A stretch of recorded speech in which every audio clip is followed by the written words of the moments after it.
엄마는 그 여자를 죽이려고 했다. 1993년 6월 3일, 그날따라 유난히도 비가 많이 내리던 날이었다. 엄마는 부엌 서랍을 열어 칼을 꺼냈고 손잡이가 파란색인 작은 과도 10년 넘게 쓰던 그 칼을 신문지에 싸서 가방에 넣었다. 그리고 그 여자가 사는 아파트, 배방 아파트 203동으로 향했다. 빗속을 걸으며 엄마는 아무 생각도 하지 않으려 했다. 아니, 생각하고 싶지 않았던 것이다. 아파트 로비에 들어서서 물기를 털고 엘리베이터 앞에 섰을 때 15층 버튼을 누르며 칼이 든 가방을 꽉 잡았다. 엘리베이터 문이 열리고 사람들이 내리기 시작했다. 그때였다. 어린아이의 손을 잡고 내려오는 젊은 여자와 눈이 마주쳤는데 아이는 엄마를 보며 방긋 웃었다. 그 순간 엄마 머릿속에 한 얼굴이 스쳤다. 바로 나였다. 그날 아침 학교 가면서 웃으며 손 흔들던 내 모습. 엄마는 엘리베이터에 타지 않았다. 그냥 돌아왔다. 왜였을까? 그날 밤 엄마가 일기장에 쓴 마지막 문장은 이것이었다.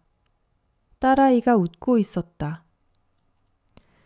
나는 이 일기를 읽기 전까지 아무것도 몰랐다. 엄마가 30년 전 무슨 생각을 하며 나를 키우셨는지, 얼마나 참으셨는지, 그리고 왜 지금 요양원 침대에서 미안해 라고만 중얼거리시는지. 엄마, 미안한 건 나다. 이야기는 일주일 전으로 돌아간다.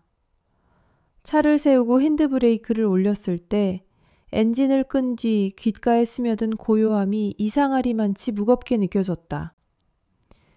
이 골목은 변한 게 하나도 없었다. 30년 전 내가 학교 가방을 메고 걸어 나가던 그 골목 그대로였다. 대문 앞에 서자 녹슨 철문 손잡이가 손에 와 닿았는데 그 감촉은 단절된 시간만큼이나 차갑고 거칠었다. 문을 여는 낡은 쇠소리의 마찰음이 그나마 정막을 깼고 마당엔 언제적인지 모를 낙엽이 쌓여 있었으며 현관 앞엔 먼지가 두껍게 앉아 있었다. 열쇠를 꺼내 문을 열고 신발을 벗고 들어서는 순간 코를 찌르는 냄새가 났다. 오래된 집 특유의 습기와 곰팡이, 그리고 시간의 냄새. 엄마가 이 집을 떠난 지 벌써 1년이 넘었구나. 요양원 가시던 그날 나는 집만 달랐지. 거실을 지나 안방 문 앞에 섰을 때 문고리를 잡은 손끝이 떨렸다. 왜일까? 그냥 문을 열기가 두려웠다. 심호흡을 한 번 하고 문을 열자 방 안은 어둑했고 커튼이 쳐진 창문 사이로 희미한 햇빛만이 주인 없는 방을 그나마 따스한 온기로 지키고 있는 듯했다. 침대는 그대로였고 이불은 예전 그 꽁무니 이불이었다. 허장대 위엔 엄마의 흑백 결혼사진이 놓여 있었는데 20대의 엄마가 어색하게 웃고 있었다. 이 사진 찍을 때 엄마 23이었지. 지금 내 나이보다 훨씬 어린데 그때도 이미 이렇게 지쳐 보였나. 창문을 열자 시원한 바람이 들어오면서 커튼이 펄럭였고 바람에 날린 먼지 탓인지 기침이 나왔다. 장롱문을 열어 빼곡히 걸린 엄마의 옷들을 하나하나 꺼내며 정리할 것과 버릴 것을 나눴다. 한참을 정리하다가 장롱 맨 아래 서랍을 열었을 때 서랍 안엔 오래된 종이 뭉치들이 보였다. 병원 진단서, 고지서, 가전설명서, 보험증권. 그나마 종류별로 나눠둔 듯 정리가 되어 있었다. 그걸 꺼내다가 서류봉투 밑저쪽으로 손끝에 뭔가 딱딱한 게 닿았다. 천으로 감싼 작은 물체를 꺼내보니 낡은 수첩이었다. 갈색 가죽 표지에 모서리는 달아서 해져 있었고 고무줄로 묶여 있었다. 아니 이게 뭐지? 고무줄을 풀자 탁 소리와 함께 끊어졌다. 너무 오래되어 삭은 것이다. 수첩을 펼쳤을 때 첫 페이지에 보인 엄마의 필체는 또박또박하고 가지런했다. 1993년 3월 2일. 가슴이 철렁했다. 1993년. 내가 고3이던 해. 손이 떨려 다음 줄을 읽었다. 세월에 약해진 종이를 조심스럽게 넘기자 언제 페이지가 떨어져 나갈지 모를 정도로 바스락거렸고 먼지가 날렸으며 손끝으로 전해지는 종이의 감촉은 너무나 연약했다. 엄마는 이렇게 쓰셨다. 오늘도 남편은 늦게 들어왔다. 현관에서 벗은 와이셔츠에서 향수 냄새가 났다. 내 것이 아닌 향수. 뭐야 이게? 일기장? 엄마가 일기를 쓰셨어? 낡은 종이가 찢어질까 조심하며 다음 페이지를 넘기자 또 다른 내용이 보였다. 오늘도 참았다. 딸아이 앞에선 웃어야 한다. 입시 앞둔 아이에게 어떻게 이런 걸 보이겠어. 숨이 막혔다. 손끝에 닿는 종이의 감촉이 너무 연약해서 마치 금방이라도 부서질 것 같았지만 계속 넘겼다. 생활비를 달라고 했더니 남편은 한숨만 쉬었다. 나도 당당하게 살고 싶다. 돈 한 푼 없이 손만 벌려야 하는 이 삶이 싫다. 수첩이 손에서 떨어질 뻔해 황급히 붙잡았다. 가슴이 마구 뛰고 목구멍이 메말랐다. 엄마가 알고 계셨어? 아버지가 바람 피운 거? 돈 때문에 괴로워하신 거. 그런데 왜 나한텐 한마디도. 그 자리에 주저앉았다. 바닥은 차갑고 딱딱했지만 일기장을 무릎에 올려놓고 계속 읽었다. 창문 너머로 바람이 불어와 커튼이 펄럭이고 밖에서 까치가 울었다. 나는 그 소리를 들으며 천천히 한 장 한 장 엄마의 1993년을 읽기 시작했다. 손끝으로 느껴지는 종이의 감촉, 세월에 바랜 잉크, 그리고 페이지 모서리에 번진 오래된 눈물 자국. 엄마, 나는 아무것도 몰랐다. 그때 일기장 사이에서 뭔가가 떨어져 나왔다. 바스락 소리를 내며 바닥에 떨어진 건 오래된 사진 한 장이었는데 뒤집힌 채로 뒷면에 연필로 휘갈겨 쓴 글씨가 보였다. 떨리는 손으로 사진을 집어들어 뒷면의 글씨를 읽었다. 1993년 5월 14일. 그 여자. 심장이 멎는 것 같았다. 그 여자? 천천히 사진을 뒤집었을 때 숨이 멈췄다. 사진 속엔 아버지가 있었고 그 옆에 모르는 여자가 웃고 있었다. 그런데 그 여자의 얼굴이... 잠깐, 이 사람... 설마... 사진을 든 채 그대로 굳어버렸다. 사진 속 여자는 짧은 단발머리에 환하게 웃는 얼굴이었고 아버지 팔에 손을 올린 그 포즈가 너무나 자연스러웠다. 김서연 대리, 아빠 회사 동료라고 했던, 명절 때마다 우리 집에 놀러왔던 그 사람. 기억이 떠올랐다. 1993년 그 해 추석, 우리 집 거실에서 아버지와 김서연 대리가 소파에 나란히 앉아 있었고 엄마는 부엌에서 전을 부치고 있었으며 나는 내 방에서 수학 문제를 풀고 있었다. 그때 김서연 대리가 웃으며 말했던 것이 기억났다. 사장님, 이번 프로젝트는 정말 사장님 없으면 안 됐을 거예요. 아버지도 웃으며 대답했다.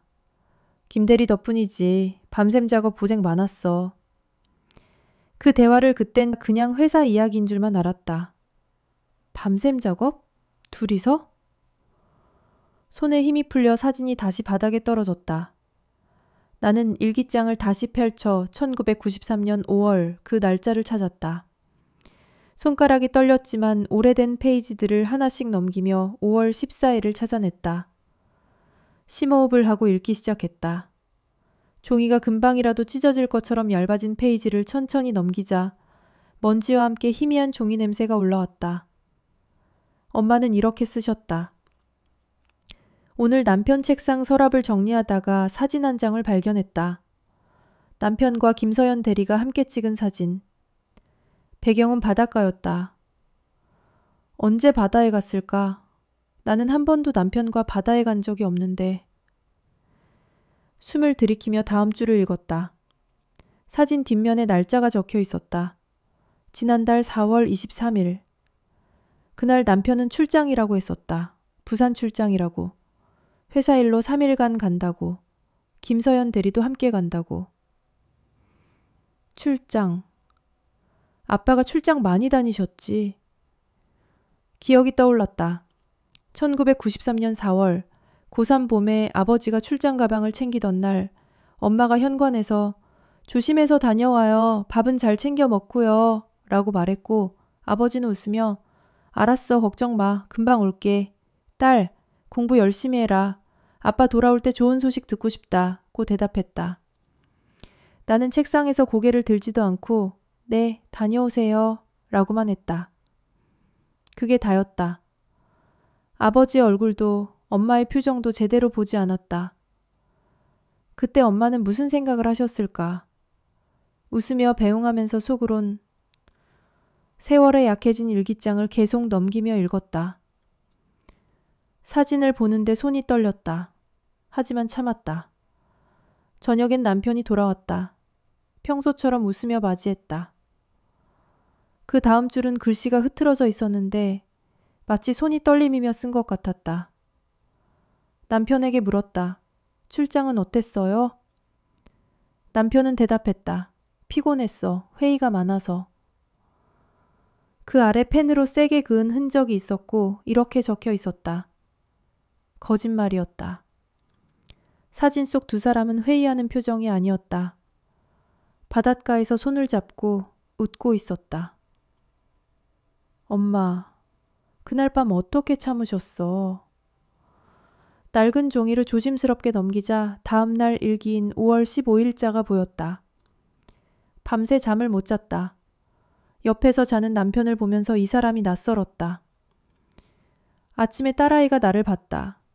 엄마 안색이 안 좋아요. 어디 아파요? 웃으며 대답했다.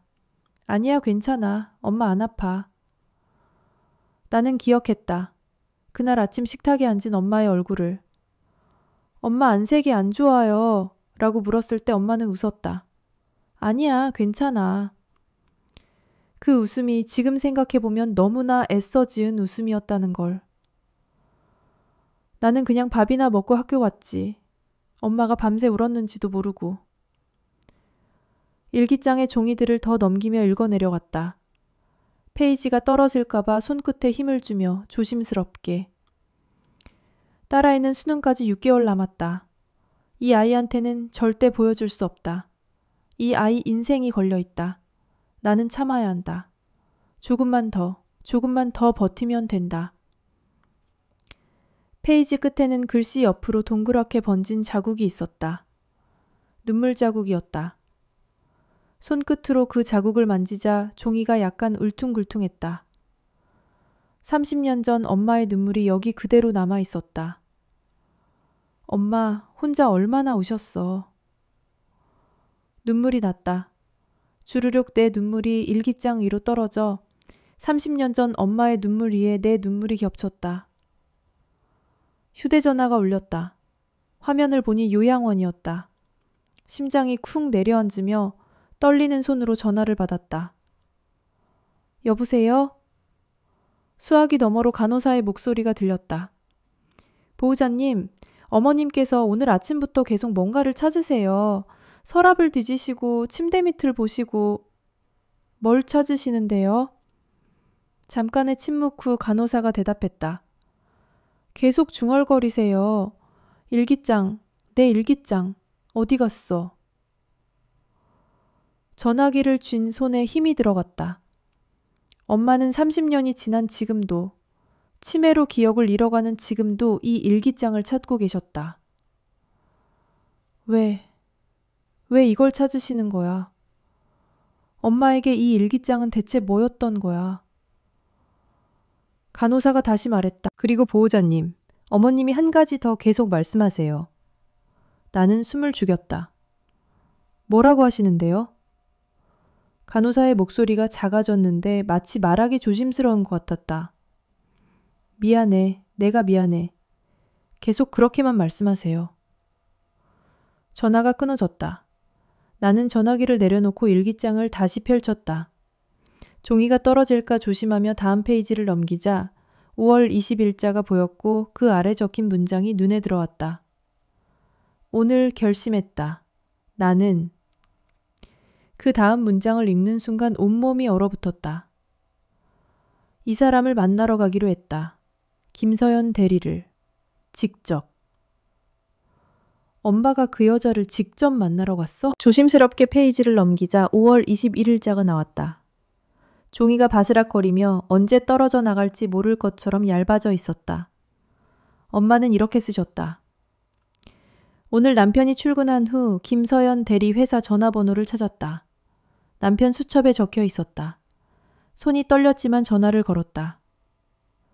엄마가 직접 전화를. 손끝에 닿는 종이의 감촉을 느끼며 다음 줄을 읽었다. 벨이 3번 울렸다. 그 사람이 받았다. 여보세요? 목소리가 젊었다. 나보다 훨씬 젊은 목소리. 가슴이 철렁 내려앉았다. 엄마보다 젊은 여자. 그 말이 주는 무게감. 나는 말했다. 김서연 대리님이세요? 저는 사장님 부인입니다. 전화기 너머로 잠깐의 침묵. 그리고 그 사람이 대답했다. 아, 네, 사모님. 목소리가 조금 떨렸다. 놀란 것 같았다. 나는 침착하게 말했다. 한번 뵙고 싶습니다. 시간 되시면 내일 2시에 대방동 스타카페에서 만나요. 그 사람은 잠시 머뭇거리다가 대답했다. 알겠습니다. 엄마가 그렇게 차분하게 말씀하셨을까? 속으론 얼마나 떨리셨을까? 오래된 종이를 조심히 넘기며 다음날 일기인 5월 22일자를 찾았다. 오늘 그 사람을 만났다. 카페에 먼저 도착해서 구석자리에 앉았다. 손이 떨려서 커피잔을 제대로 잡을 수가 없었다. 2시 정각, 그 사람이 들어왔다. 키가 크고 날씬했다. 화장을 예쁘게 하고 하이힐을 신고 있었다.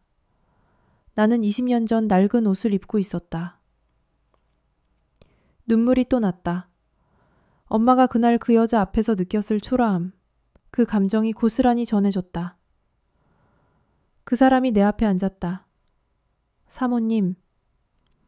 나는 고개를 들어 그 사람을 똑바로 봤다. 가까이서 보니 더 젊었다. 30도 안 된 것 같았다. 나는 물었다. 우리 남편과 어떤 사이입니까? 그 사람은 커피잔을 만지작거렸다. 사모님, 그건... 나는 사진을 꺼냈다. 바닷가 사진. 테이블 위에 놓았다. 이게 회사 일입니까? 엄마 그 순간 얼마나 힘드셨어. 종이가 찢어질까 조심하며 다음 줄을 읽었다.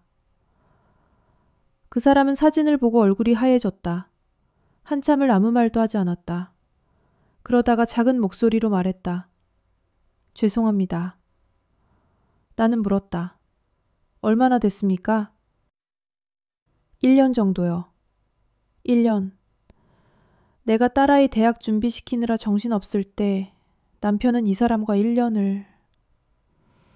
낡은 일기장을 넘기자 다음 페이지는 글씨가 번져 있었는데 엄마가 울면서 쓴 건 것 같았다. 나는 참았다. 울고 싶었지만 이 사람 앞에서 울 순 없었다.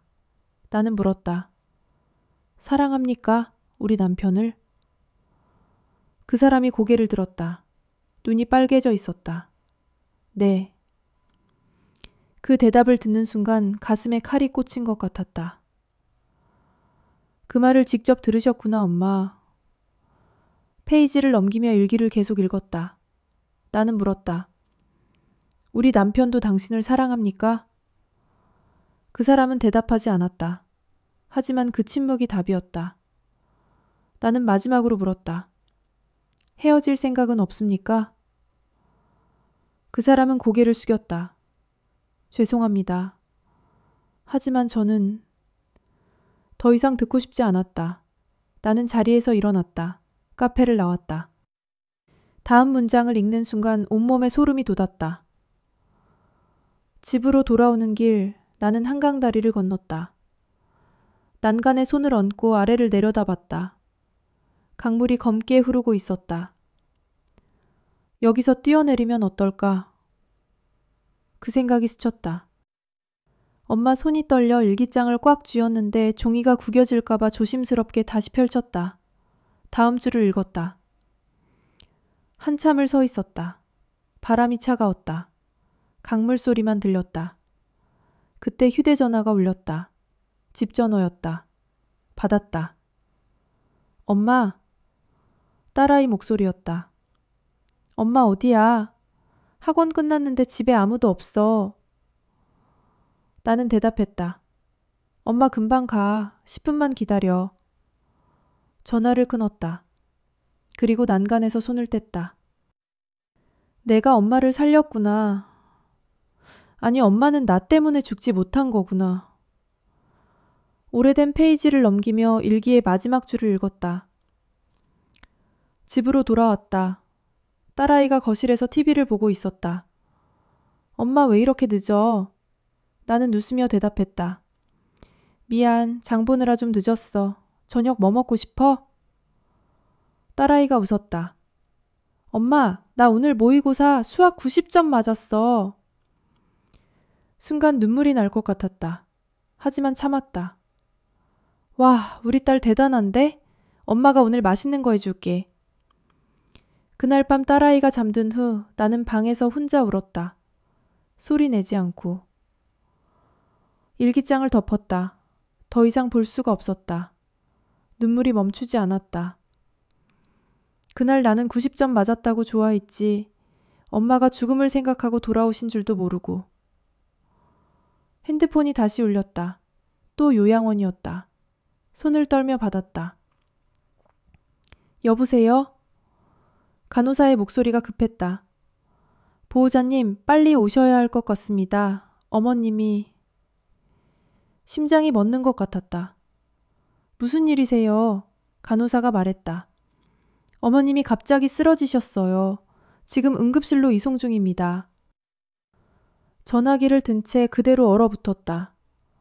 일기장이 손에서 떨어졌고 바닥에 펼쳐진 채로 5월 22일 그 페이지가 보였다. 그리고 그 옆, 아직 읽지 못한 페이지인 6월 3일.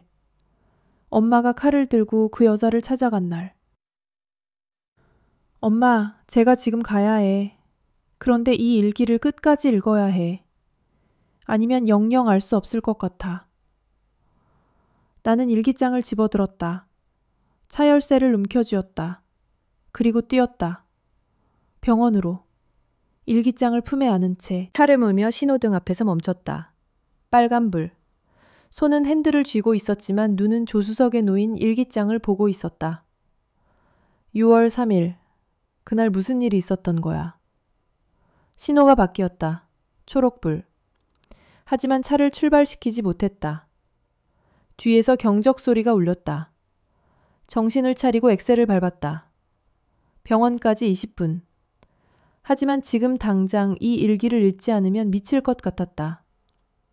길가에 차를 세웠다. 비상등을 켰다. 일기장을 펼쳤다. 떨리는 손으로 6월 3일을 찾았는데 세월에 약해진 종이가 손끝에서 바스락거렸다. 엄마는 이렇게 쓰셨다. 오늘 나는 결심했다. 더 이상 참을 수 없다. 엄마. 다음 줄을 읽었다. 남편은 어젯밤에도 늦게 들어왔다.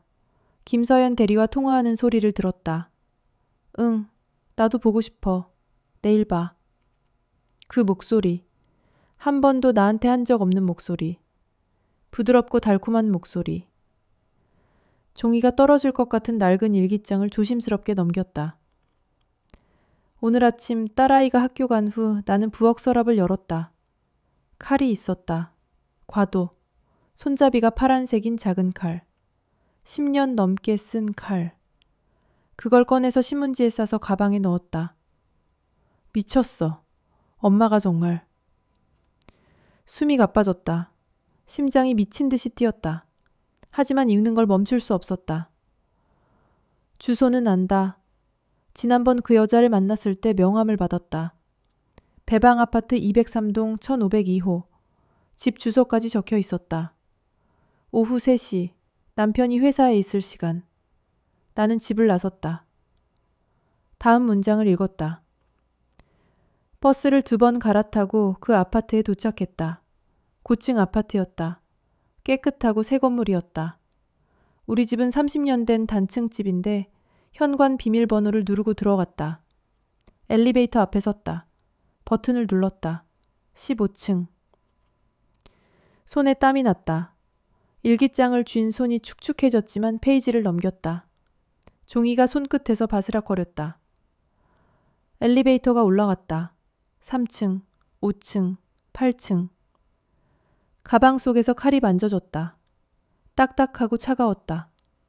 10층, 12층, 14층, 15층. 문이 열렸다. 엄마, 제발. 다음 줄을 읽었다. 복도에 내렸다. 1502호를 찾았다. 문 앞에 섰다. 초인종 버튼에 손을 뻗었다. 그런데 손이 떨려서 누를 수가 없었다. 한참을 서 있었다. 그때 옆집 문이 열렸다. 숨을 멈췄다. 젊은 여자가 나왔다. 유모차를 끌고 있었다. 아기가 있었다. 여자가 나를 봤다. 안녕하세요. 나는 고개를 숙여 인사했다. 안녕하세요. 여자가 물었다. 1502호 찾으세요, 김대리님? 나는 고개를 끄덕였다. 여자가 웃으며 말했다. 아, 지금 없으실 거예요. 맨날 저녁 늦게 들어오시거든요. 직장인이라. 그리고 덧붙였다. 근데 부러워요. 김대리님은 남자친구가 정말 잘생기셨더라고요. 지난주에 봤는데 완전 신사시더라. 심장이 멎었다. 나는 물었다. 남자친구요? 여자가 웃었다. 네, 키 크고 양복 입은 분, 차도 좋은 거 타시고 두 분 진짜 잘 어울리시더라고요. 나는 아무 말도 할 수 없었다. 여자는 유모차를 밀며 엘리베이터로 갔다. 안녕히 계세요. 나는 그 자리에 서 있었다. 잘 어울린대. 오래된 종이를 넘기며 다음 줄을 읽었다. 엘리베이터와 갔다. 복도엔 나만 남았다. 가방 속 칼을 만졌다. 1502호 초인종을 눌렀다. 아무 대답이 없었다. 다시 눌렀다. 여전히 아무도 없었다. 나는 그냥 거기 서 있었다.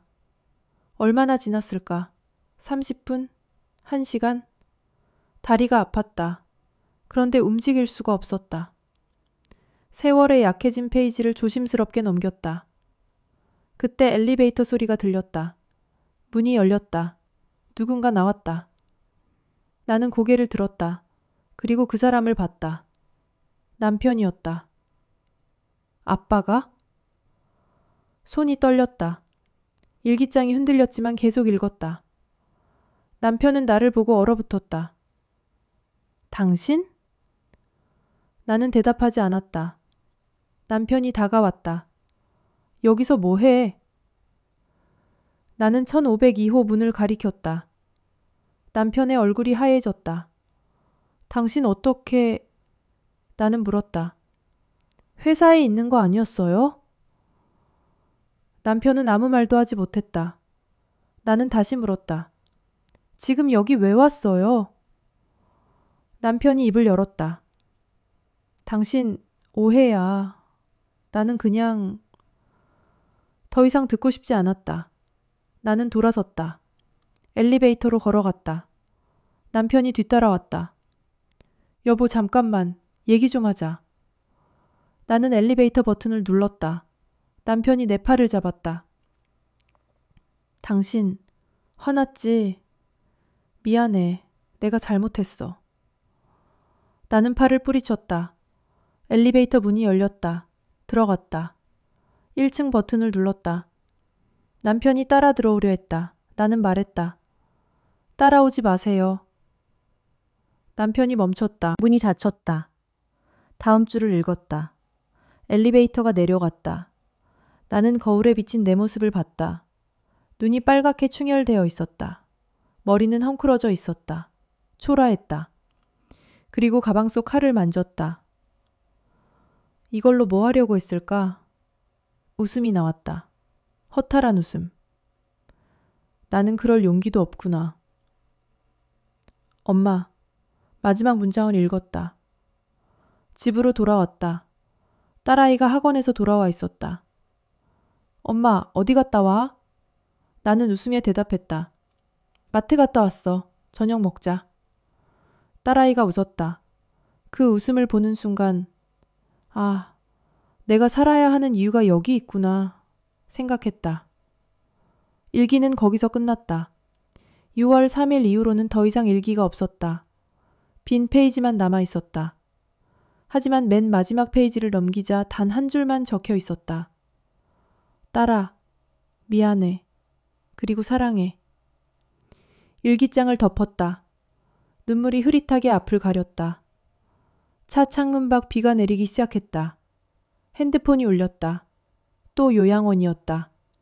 떨리는 손으로 받았다. 여보세요? 의사의 목소리였다. 보호자님, 지금 어디세요? 어머님 상태가... 목소리가 침통했다. 많이 안 좋습니다. 빨리 오셔야 할 것 같습니다. 전화가 끊어졌다. 나는 시동을 걸자마자 엑셀을 급하게 밟았다. 빗속을 달렸다. 엄마, 조금만 기다려요. 제가 지금 갑니다. 말씀드릴 게 있어요. 정원 주차장에 차를 세우고 응급실로 뛰어갔다. 자동문이 열리고 소독약 냄새가 코를 찔렀다. 간호사가 나를 봤다. 보호자님이세요? 어머님 지금 중환자실에 계세요. 이쪽으로 오세요. 따라가며 복도를 지나 중환자실 앞에 섰다. 유리창 너머로 엄마가 보였다. 침대에 누워 산소 마스크를 쓰고 눈을 감고 계셨다. 의사가 다가왔다. 보호자님, 잠깐 말씀드릴 게 있습니다. 사무실로 따라가자 의사가 말했다. 어머님 상태가 많이 안 좋으십니다. 심장이 많이 약해지셨고요. 언제 어떻게 될지 모릅니다. 각오하셔야 할 것 같습니다. 각오. 그 말이 귓가에 울렸다. 지금 면회 가능한가요? 의사가 고개를 끄덕였다. 네, 가세요. 어머님이 보호자님을 찾으셨습니다. 중환자실로 들어가 엄마 침대 옆에 섰다. 엄마의 손을 잡았다. 차가우고 말랐다. 엄마. 작게 불렀다. 엄마의 눈이 천천히 떴다. 희미한 눈빛으로 나를 봤지만 알아보는 것 같지 않았다. 엄마, 저예요, 딸. 엄마의 입술이 산소 마스크 너머로 움직였다. 딸? 네, 엄마. 제가 왔어요. 엄마의 눈에 눈물이 고였다. 미안해. 엄마, 왜 미안하세요? 내가 못난 엄마라서. 가슴이 찢어지는 것 같아 엄마 손을 꽉 잡았다. 엄마, 아니에요. 엄마는 최고의 엄마세요. 엄마가 고개를 저었다. 아니야. 나는 너한테 아무것도 못 해줬어. 엄마. 가방에서 일기장을 꺼내 엄마 앞에 펼쳤다. 엄마, 이거 찾으셨죠? 엄마의 눈이 커지며 일기장을 봤다. 그거 어디서... 엄마 방에서 찾았어요. 읽었어요, 다. 엄마의 얼굴이 굳었다. 안 돼. 그거 읽으면 안 되는데. 엄마, 나는 울었다. 엄마, 저는 몰랐어요. 엄마가 얼마나 힘드셨는지. 엄마가 저 때문에 얼마나 참으셨는지. 엄마가 눈물을 흘렸다. 미안해. 정말 미안해. 아니에요, 엄마. 미안한 건 저예요. 엄마 손을 이마에 갖다 댔다. 제가 너무 철없었어요. 제가 좀 더 일찍 알았으면... 엄마가 고개를 저었다. 아니야. 네가 몰라야 했어. 네가 행복해야 엄마도 행복한 거야. 그때였다. 중환자실 문이 열렸다. 누군가 들어왔다. 간호사가 놀란 표정으로 저기 면회 시간이라고 말했지만 나는 고개를 돌렸다.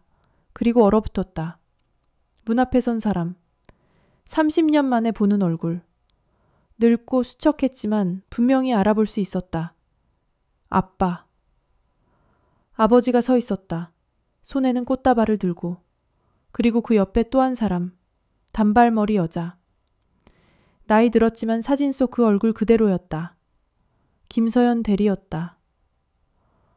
뭐야, 왜 여기 와? 왜 둘이서? 엄마가 그들을 봤다. 온몸이 굳어지는 게 느껴졌고 엄마의 손이 내 손을 꽉 쥐며 떨리고 있었다. 아버지가 한 걸음 다가왔다. 여보. 그 목소리. 30년 만에 듣는 목소리. 엄마는 고개를 돌리며 아버지를 보지 않으려는 듯 작지만 단호하게 말했다. 나가요. 아버지가 멈췄다. 나 소식 듣고 왔다. 나 소식 듣고 그냥 지나칠 수가 없어서. 엄마가 말했다. 당신이 올 곳 아니에요. 나가세요. 나는 일어섰다. 아버지를 똑바로 봤다. 엄마 말씀 못 들으셨어요? 나가세요. 아버지의 얼굴이 일그러졌다. 딸아, 아빠야. 아빠라고 부르지 마세요. 내 목소리는 차가웠다. 30년 동안 한 번도 찾아오지 않으신 분이 무슨 아빠세요? 아버지가 고개를 숙였다. 미안하다. 미안하다고 다예요? 나는 웃었다. 비웃음이었다. 엄마 혼자 얼마나 힘들게 저를 키우셨는지 아세요? 엄마가 얼마나 우셨는지 아세요? 아버지는 아무 말도 하지 못했다. 그때 김서연 대리가 입을 열었다. 사모님, 정말 죄송합니다. 엄마가 그제야 김서연 대리를 봤다. 두 사람의 시선이 마주쳤다. 30년 만에 재회. 김서연 대리가 한 걸음 더 다가왔다. 엄마는 여전히 고개를 돌린 채였다. 김서연 대리가 말했다. 사모님, 아니 선생님, 제가 정말 용서받을 수 없는 짓을 했습니다. 엄마는 대답하지 않았다. 김서연 대리의 목소리가 떨렸다. 30년 동안 하루도 편하게 잔 적이 없었습니다. 제가 한 가정을 파괴했다는 걸 압니다.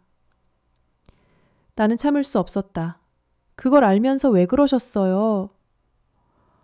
김서연 대리가 나를 봤다. 눈가에 주름이 가득했다. 더 이상 30년 전 그 젊은 여자가 아니었다. 변명의 여지가 없습니다. 제가 너무 어리고 이기적이었습니다. 아버지가 말을 받았다. 김대리, 아니 그만해. 다 내 잘못이야. 아버지. 나는 아버지를 봤다. 왜 오신 거예요? 뭐하러 오신 거예요? 아버지가 입을 열었다. 엄마한테 할 말이 있어서. 30년 동안 한마디 없으시다가 이제 와서 무슨 말을요? 아버지는 엄마를 봤다. 엄마는 여전히 고개를 돌린 채였다. 여보. 아버지의 목소리가 떨렸다. 나 암이야. 순간 시간이 멈춘 것 같았다. 뭐? 암이라고? 아버지가 계속 말했다. 췌장암, 말기, 6개월 시한부래. 그래서 죽기 전에 너한테 미안하다고 말하고 싶었어. 엄마가 천천히 고개를 돌렸다. 아버지를 봤다. 두 사람의 시선이 30년 만에 마주쳤다. 엄마의 입술이 떨렸다. 그게 제 알바예요? 차가운 목소리였다. 아버지가 움찔했다. 여보, 저는 당신 여보 아닙니다. 엄마의 목소리가 점점 커졌다. 30년 전에 이미 남남이 됐어요. 당신이 무슨 병에 걸리든 언제 죽든 그게 저랑 무슨 상관이에요. 산소 마스크를 쓰고도 숨이 찬데도 엄마는 말을 멈추지 않으셨다. 당신 나 혼자 애 키우는 게 얼마나 힘든 줄 알아요? 딸 대학 보내는 게 얼마나 힘든 줄 알아요? 난 몸이 아파도 병원 한 번 못 가봤어요. 돈이 없어서. 딸 학비 마련하려고 새벽 청소 일했어요. 몇 년 동안. 새벽 청소? 엄마가? 나는 몰랐다. 엄마가 새벽 일을 하셨다는 걸. 엄마는 계속 말했다. 당신은 그 여자랑 편하게 살았겠죠. 좋은 집에 살고 좋은 차 타고. 우린 단칸방에서 살았어요. 10년 동안. 아버지의 눈에 눈물이 고였다. 미안해. 정말 미안해. 미안하다는 말로 다 되는 줄 알아요? 엄마의 목소리가 떨렸다. 당신 딸이 몇 살인지는 알아요? 딸 생일이 언제인지 알아요? 딸이 무슨 일 하는지 알아요? 아버지는 대답하지 못했다. 엄마가 웃었다. 쓸쓸한 웃음이었다. 모르죠. 당연히 모르죠. 관심도 없었으니까. 이제 와서 죽는다고 용서받을 수 있을 것 같아요? 아버지가 무릎을 꿇었다. 바닥에. 여보 미안해. 정말 미안해. 중환자실에 그의 울음소리만 울려 퍼졌다. 김서연 대리도 울고 있었다. 나는 아무 말도 할 수 없었다. 엄마가 말했다. 일어나세요. 보기 싫어요. 가세요. 다신 오지 마세요. 당신 죽든 말든 전 모릅니다. 아버지가 천천히 일어나 꽃다발을 침대 옆 탁자에 놓았다. 미안해. 마지막으로 한 번 더 말하고 돌아섰다. 김서연 대리가 고개를 숙여 인사했다. 죄송합니다. 두 사람이 나가고 문이 닫혔다. 중환자실에 다시 고요가 찾아왔다. 끝난 건가? 엄마가 눈을 감았다. 눈물이 흘러내렸다. 엄마 손을 잡았다. 힘들었다. 엄마가 말했다. 정말 힘들었어. 알아요, 엄마. 근데 말이야. 엄마가 눈을 떴다. 나를 봤다. 후회는 안 해. 너 하나 잘 키운 게 내 인생 최고의 일이야. 그거 하나로 난 행복했어. 눈물이 멈추지 않았다. 엄마, 사랑해요. 나도 사랑해. 엄마의 목소리가 점점 작아졌다. 눈이 감겼다. 엄마? 엄마! 심장 모니터 소리가 불규칙해졌다. 간호사들이 뛰어들어왔다. 보호자님, 잠시 밖으로 나가주세요. 나는 밀려나 복도로 나왔다. 유리창 너머로 엄마가 보였다. 의사들이 응급처치를 하고 있었다. 얼마나 지났을까? 10분? 30분? 시간 감각이 없었다. 문이 열렸다. 의사가 나왔다. 표정이 굳어 있었다. 어머님, 의식을 회복하셨습니다. 하지만 의사가 말을 멈췄다. 하지만 뭐예요? 오늘 밤이 고비일 것 같습니다. 심장이 내려앉았다. 혹시 어머님께 하고 싶으신 말씀 있으시면 지금 하시는 게 좋을 것 같습니다. 다시 중환자실로 들어갔다. 엄마는 눈을 감고 계셨다. 하지만 숨은 약하게 쉬고 계셨다. 엄마 손을 잡고 일기장을 펼쳤다.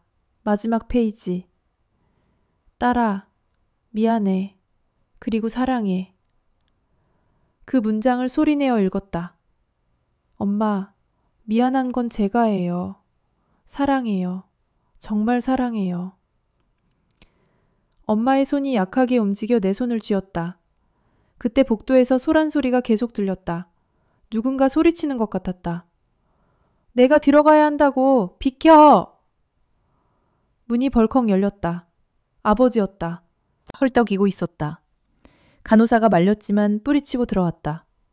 여보! 엄마는 눈을 뜨지 않았다.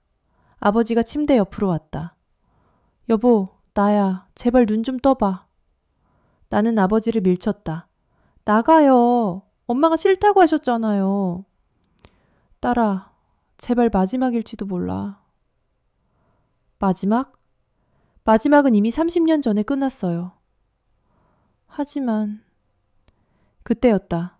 엄마의 입술이 움직였다. 희미한 녹소리. 여보.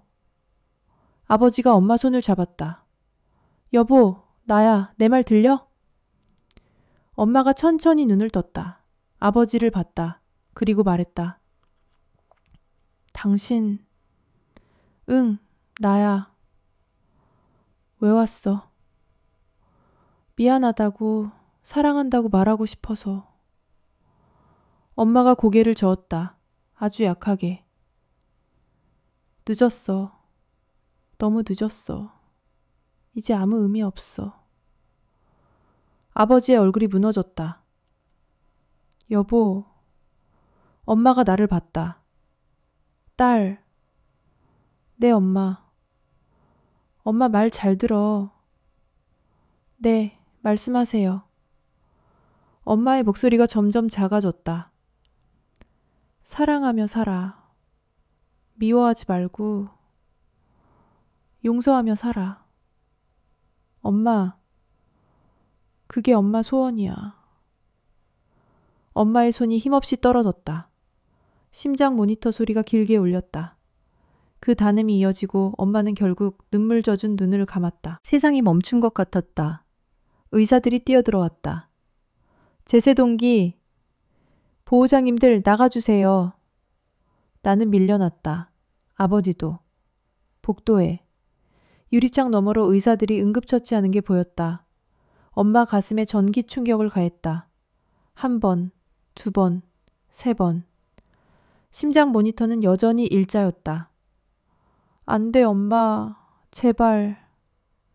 다리에 힘이 풀려 바닥에 주저앉았다. 아버지도 벽에 기대서서 얼굴을 손으로 가리고 울고 있었다. 시간이 얼마나 지났을까? 문이 열렸다. 의사가 나왔다. 고개를 저었다. 죄송합니다. 최선을 다했지만 세상이 무너졌다. 오후 7시 32분. 운명하셨습니다. 거짓말이야. 다시 중환자실로 들어갔다. 엄마가 누워 계셨다. 산소 마스크는 벗겨져 있었다. 고요했다. 평화로워 보였다. 엄마 손을 잡았다. 이미 차가워지고 있었다. 엄마, 목이 메었다. 제가 많이 사랑한다고 전하지 못했어요. 제가 얼마나 감사한지 말 못했어요. 눈물이 쏟아졌다. 미안해요, 엄마. 정말 미안해요. 아버지가 들어와 엄마 반대편에 섰다. 엄마를 내려다봤다. 여보, 목소리가 떨렸다. 내가 당신한테 정말 못됐지. 용서를 구하기엔 너무 늦었지만 그래도 말하고 싶어. 미안해. 그리고 사랑했어. 나는 아버지를 봤다. 지금 그 말이 무슨 소용이에요. 아버지가 나를 봤다. 눈이 빨갛게 충혈되어 있었다. 딸아, 딸이라고 부르지 말라고 했잖아요. 알아, 자격 없지. 하지만 들어줘. 아버지가 주머니에서 봉투를 꺼냈다. 낡은 봉투. 이거, 봉투를 내밀었다. 뭐예요? 엄마한테 주려고 했던 거야. 봉투를 받아 열어봤다. 안에는 통장이 있었다. 통장? 펼쳐보니 예금주 이름이 엄마 이름이었다. 잔액을 봤다. 3억 2천만 원. 숨이 멎었다. 이게 뭐예요? 아버지가 말했다. 30년 동안 모은 거야. 매달 넣었어. 양육비 명목으로. 엄마한테 주려고 했는데 거부당할까봐 그냥 계속 모았어. 통장을 봤다. 입금 내역이 빼곡했다. 1995년 4월부터 매달 한 번도 빠짐없이 100만 원씩. 30년 동안? 아버지가 계속 말했다. 엄마가 혼자 애 키우는 게 얼마나 힘든지 알았어. 하지만 나타날 수가 없었어. 엄마가 날 보기 싫어했으니까. 그래서 이렇게라도 책임지고 싶었어. 나는 아버지를 봤다. 왜 이걸 진작에 말 안 하셨어요? 엄마가 알면 받지 않을 것 같아서. 자존심 강한 사람이잖아. 맞는 말이었다. 엄마는 아버지한테 단 한 푼도 받지 않으려 하셨을 것이다. 그래서 딸한테 주려고 했어. 딸 결혼할 때라도. 하지만 연락할 방법이 없었어. 그러다 우연히 엄마가 요양원에 계시단 소식을 들었어. 그래서 오늘 용기 내서 왔던 거야. 통장을 꽉 쥐었다. 엄마한테 이거 보여드렸어야죠. 엄마가 아버지를 오해하고 계셨을 수도 있잖아요. 아버지가 고개를 저었다. 오해가 아니야. 나는 정말 못된 짓을 했어. 돈으로 용서받을 수 있는 게 아니야. 그냥 내가 할 수 있는 게 이것밖에 없었어. 침묵이 흘렀다. 엄마는 여전히 누워 계셨다. 고요하게. 엄마, 이거 아셨어야 했는데. 아버지가 완전히 잊고 산 건 아니었다는 걸. 아버지가 엄마 이마에 손을 얹었다. 여보, 미안해. 다음 생에 다시 만나면 그때는 잘할게. 제대로 사랑할게. 기다려줘. 그리고 엄마 이마에 입을 맞췄다. 마지막 입맞춤. 나는 돌아섰다. 더 이상 볼 수가 없었다. 복도로 나오자 김서연 대리가 복도 끝에 서 있었다. 나를 보고 다가왔다. 돌아가셨나요? 고개를 끄덕였다. 김서연 대리가 눈물을 흘렸다. 제 잘못입니다. 제가 한 가정을 파괴했습니다. 용서받을 수 없습니다. 나는 김서연 대리를 봤다. 미워해야 했다. 하지만 이상하게 미움이 올라오지 않았다. 그저 슬플 뿐이었다. 아버지랑은요? 무슨 말씀이세요? 아버지랑 결혼은 안 하셨어요? 김서연 대리가 고개를 저었다. 아니요. 우린 결혼 안 했어요. 30년 동안 그냥 함께 살았어요. 하지만 행복하진 않았어요. 사장님은 평생 어머님을 잊지 못했어요. 매달 통장에 돈 넣는 거 저도 알았어요. 사장님은 밤마다 어머님 이름을 부르며 주무셨어요. 악몽을 꾸시면서. 김서연 대리가 계속 말했다. 저도 행복하지 않았어요. 평생 죄책감에 시달렸어요. 제가 사랑이라고 믿었던 게 실은 남의 인생을 망친 거였어요. 그걸 깨달았을 땐 이미 너무 늦었어요. 김서연 대리가 무릎을 꿇었다. 바닥에. 용서해 주세요. 제발 용서해 주세요. 나는 김서연 대리를 내려다봤다. 엄마 목소리가 들렸다. 사랑하며 살아. 미워하지 말고 용서하며 살아. 엄마의 마지막 말씀. 김서연 대리를 일으켜 세웠다. 일어나세요. 용서는 제가 할 수 있는 게 아니에요. 엄마한테 해야죠. 하지만 중환자실을 가리켰다. 들어가세요.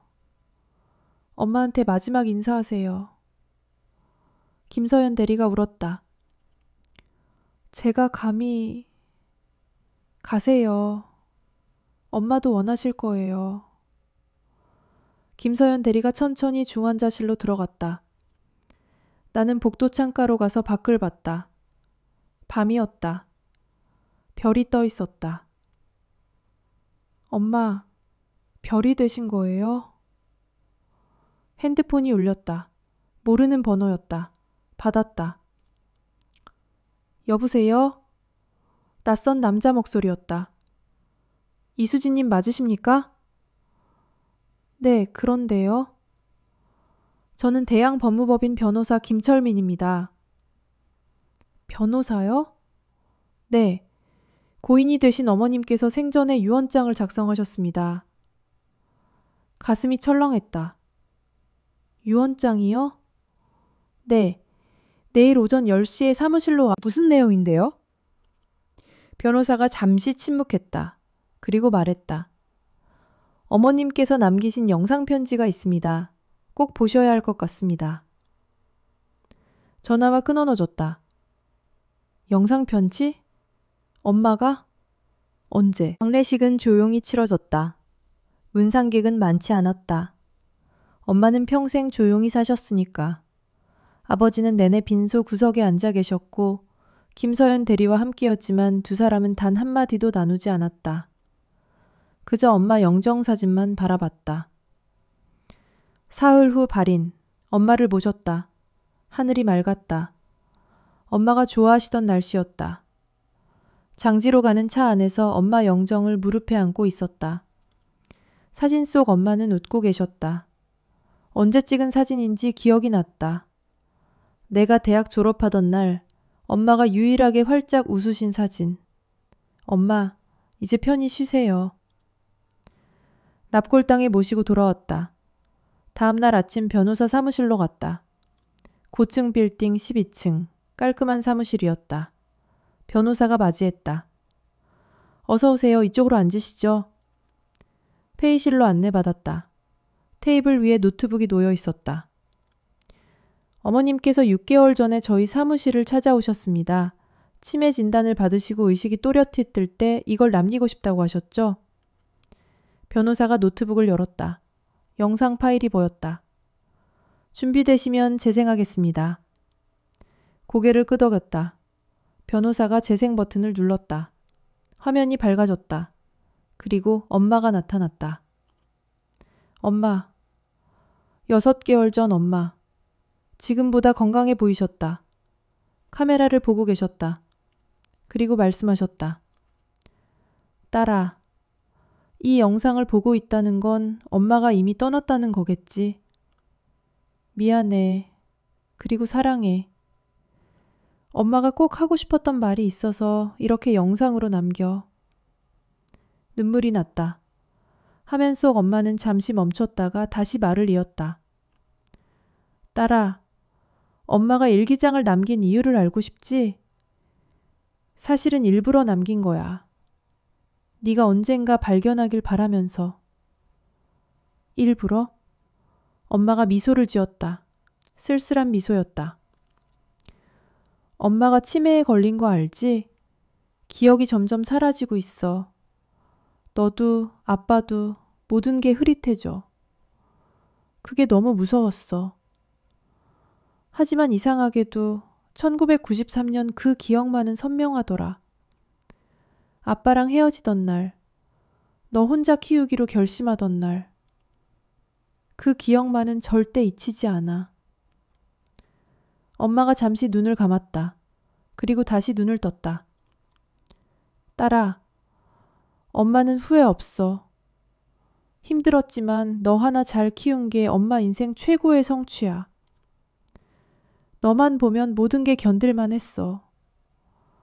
너 웃는 모습 보면 세상 다 가진 것 같았어. 눈물이 멈추지 않았다. 그런데 말이야. 엄마가 카메라에 가까이 다가왔다. 엄마가 너한테 부탁이 하나 있어. 아빠를 용서해줘. 가슴이 철렁했다. 아빠가 못된 짓 한 거 맞아. 엄마도 많이 힘들었어. 하지만 엄마가 눈물을 닦았다. 아빠도 나름대로 책임지려고 했어. 엄마가 물레를 알아봤거든. 아빠가 매달 통장에 돈 넣는 거 30년 동안 한 번도 안 빠지고. 엄마가 알고 계셨어. 엄마가 웃었다. 놀랐지? 엄마도 다 알고 있었어. 하지만 받을 수 없었어. 자존심이 허락하지 않았어. 그래서 그냥 모른 척 했어. 아빠 마음만 받기로 했지. 엄마가 카메라를 똑바로 봤다. 딸아, 그 돈 아빠한테 받아. 엄마 유산이라고 생각하고 실제로 엄마 이름으로 되어 있으니까 그걸로 행복하게 살아. 결혼도 하고 아이도 낳고. 엄마가 못한 거 다 해봐. 목이 메었다. 그리고 엄마가 잠시 말을 멈췄다. 아빠한테 이 말 전해줘. 고마웠어요. 그리고 미안해요.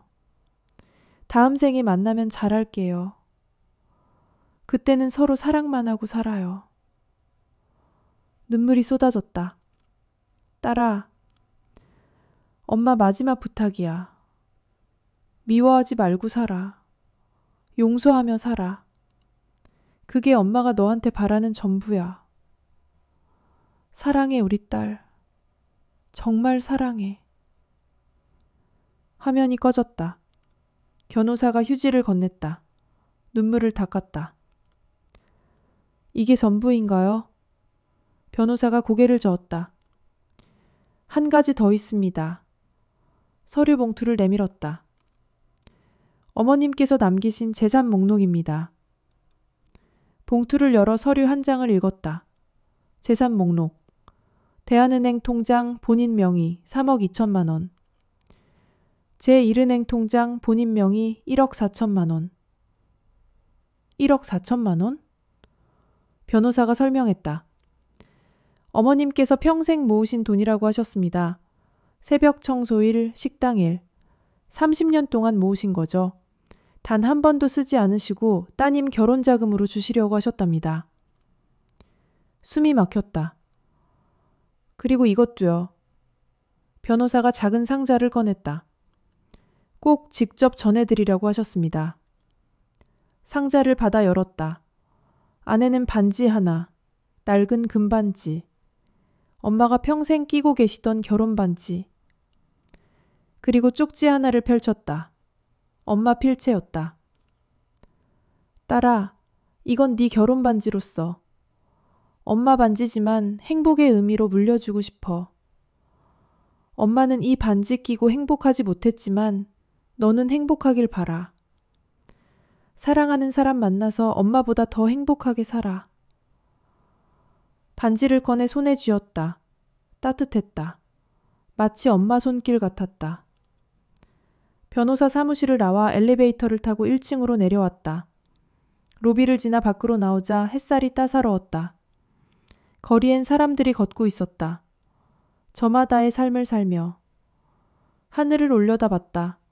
구름 한 점 없이 맑았다. 엄마, 잘 보고 계세요? 핸드폰을 꺼내 연락처를 찾았다. 아버지 저장은 되어 있었지만 한 번도 전화한 적 없는 번호. 손가락이 떨렸지만 통화 버튼을 눌렀다. 신호음이 울렸다. 2번, 3번, 그리고 여보세요? 아버지 목소리였다. 저예요. 딸? 네. 잠깐의 침묵. 무슨 일이니? 만날 수 있을까요? 정말? 네. 엄마가 전해드릴 말씀이 있대요. 아버지의 목소리가 떨렸다. 알겠어. 어디로 갈까? 집 앞 공원 벤치요. 1시간 후에요. 알았어. 갈게. 전화를 끊었다. 1시간 후 집 앞 공원 벤치에 앉아 기다렸다. 아이들이 뛰어놀고 있었고 엄마들이 옆에서 지켜보고 있었다. 평화로운 오후였다. 딸아. 뒤를 돌아보니 아버지가 서 계셨다. 수척해 보였다. 병 때문일까? 아니면 엄마를 떠나보낸 슬픔 때문일까? 앉으세요. 아버지가 옆에 앉으셨다. 한참을 말이 없이 그저 아이들 뛰어노는 걸 바라봤다. 엄마가 영상 남기셨어요. 그래? 네. 아버지한테 전해달래요. 무슨 말을? 엄마 말씀을 그대로 전했다. 고마웠어요. 그리고 미안해요. 다음 생에 만나면 잘할게요. 그때는 서로 사랑만 하고 살아요. 아버지의 어깨가 떨렸다.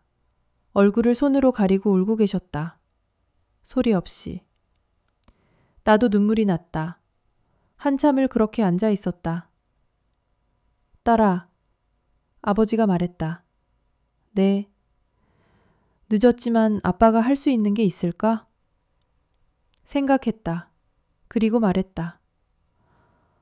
아버지, 건강하세요. 그게 제일 중요해요. 오래 사세요. 엄마 못다한 삶, 아버지라도 잘 사셔야죠. 그게 엄마한테 하는 속죄 아닐까요? 아버지가 나를 봤다. 눈물 범벅이 된 얼굴로.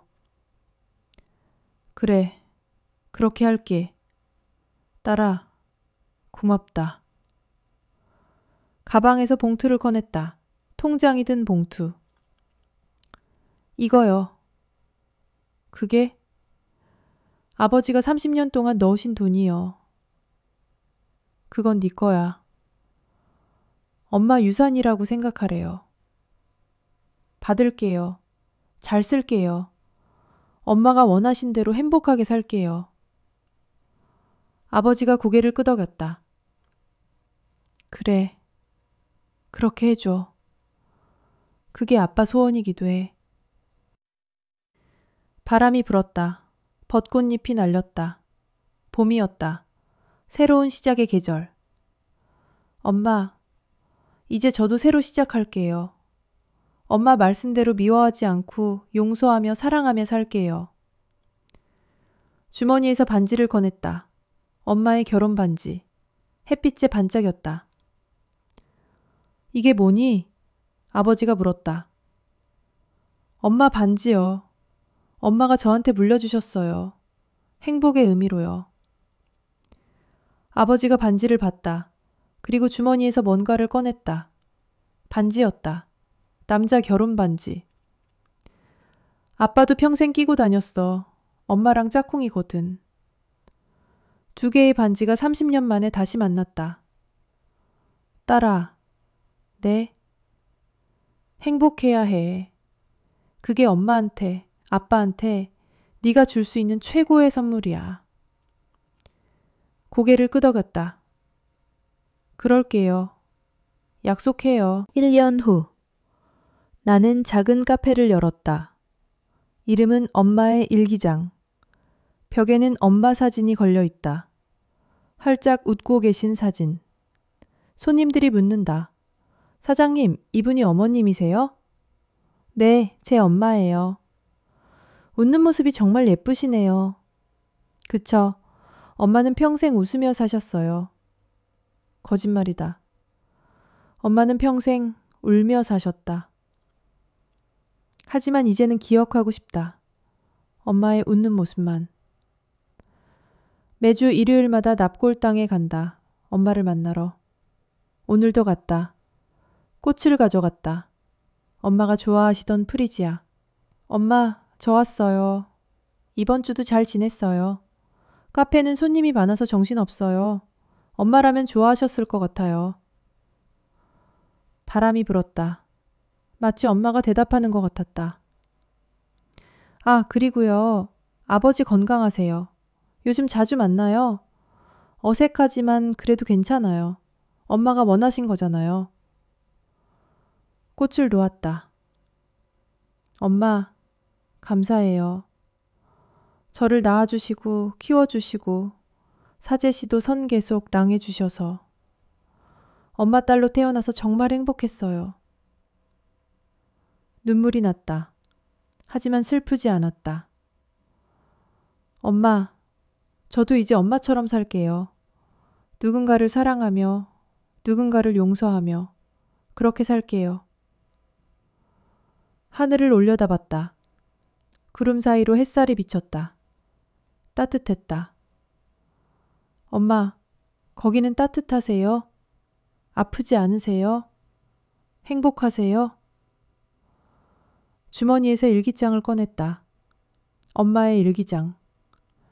이제는 빛바랜 갈색 표지에 세월에 약해진 종이를 조심스럽게 펼쳤다. 마지막 페이지. 그리고 펜을 꺼냈다. 엄마 글씨 아래 천천히 썼다. 엄마, 저도 사랑해요. 평생 사랑할게요. 그리고 엄마처럼 살게요. 엄마의 딸이어서 자랑스러워요. 감사해요, 엄마. 일기장을 덮어먹다. 일어섰다. 뒤돌아 걸어 나왔다. 계단을 내려가 출구 쪽으로 향했다. 밖에는 봄 햇살이 기다리고 있었다. 새로운 하루가, 새로운 삶이. 문을 열고 나가자 따뜻한 바람이 불어왔다. 뒤에서 누군가 부르는 것 같았다. 돌아봤다. 아무도 없었다. 하지만 분명히 들렸다. 엄마 목소리. 딸아, 사랑해, 행복해. 웃었다. 눈물을 닦았다. 그리고 앞을 향해 걸었다. 엄마가 원하신 대로. 미워하지 않고 용서하며 사랑하며 그렇게 살아가겠다. 엄마의 일기장은 이제 내 서랍 깊은 곳에 있다. 가끔 꺼내 읽는다. 세월에 약해진 종이를 조심스럽게 넘기며 읽을 때마다 울고 웃고 깨닫는다. 사랑이 뭔지, 희생이 뭔지, 용서가 뭔지. 엄마는 평생 한 사람을 키웠다. 나라는 사람을. 그게 엄마의 전부였다. 그리고 그것만으로 엄마는 행복하셨다고 말씀하셨다. 이제 나도 안다. 진짜 사랑은 거창한 게 아니라는 걸. 그저 누군가를 위해 참는 것, 누군가를 위해 웃는 것, 누군가를 위해 살아가는 것. 그게 사랑이라는 걸. 엄마, 가르쳐 주셔서 감사합니다. 사랑합니다. 편히 쉬세요. 어제 아버지한테서 전화가 왔다. 병원 검사 결과가 나왔다는데 기적처럼 암이 조금 좋아졌다고 했다. 의사들도 놀랐다고. 아버지는 전화기 너머로 울먹이며 말했다. 엄마가 하늘에서 도와주시는 것 같아. 나는 웃으며 대답했다. 그럴 거예요. 엄마는 그런 분이셨어요. 카페 문을 열고 하루를 시작한다. 커피 향이 가게 안을 가득 채운다. 첫 손님이 들어온다. 젊은 여자가 아이 손을 잡고 있다. 아이가 나를 보며 방긋 웃는다. 순간 떠오른다. 30년 전 엄마가 엘리베이터 앞에서 봤던 그 아이의 웃음. 그 웃음이 엄마를 살렸던 것처럼. 어서 오세요. 웃으며 인사한다. 엄마처럼 웃는다. 창밖으로 햇살이 비친다. 따뜻하고 부드럽다. 마치 엄마가 내 어깨를 감싸 안는 것 같다. 핸드폰이 울린다. 아버지다. 받는다. 딸아, 오늘 저녁 시간 있니? 같이 밥 먹더라. 오늘 저녁 시간 있니? 같이 밥 먹을까? 30년 만에 처음 듣는 말. 갑자기 눈시울이 뜨거워진다. 하지만 울지 않는다. 대신 웃는다. 네, 좋아요. 어디서 만날까요? 네가 좋아하던 그 냉면집. 기억나니? 어렸을 때 자주 갔던. 기억난다. 초등학교 때 아빠가 가끔 데려가던 곳. 그때 아빠는 내 머리를 쓰다듬으며 말했다. 우리 딸 맛있게 먹는 거 보니 아빠도 행복하다. 네, 기억나요. 거기서 만나요. 전화를 끊는다. 가슴이 따뜻해진다. 이게 새로운 시작이구나. 너무 늦은 시작이지만 그래도 시작은 시작이다. 엄마, 봤죠? 저 아빠랑 다시 시작하려고 해요. 엄마가 원하신 대로. 미워하지 않고 용서하며 사랑하며. 벽에 걸린 엄마 사진을 본다. 엄마가 웃고 있다.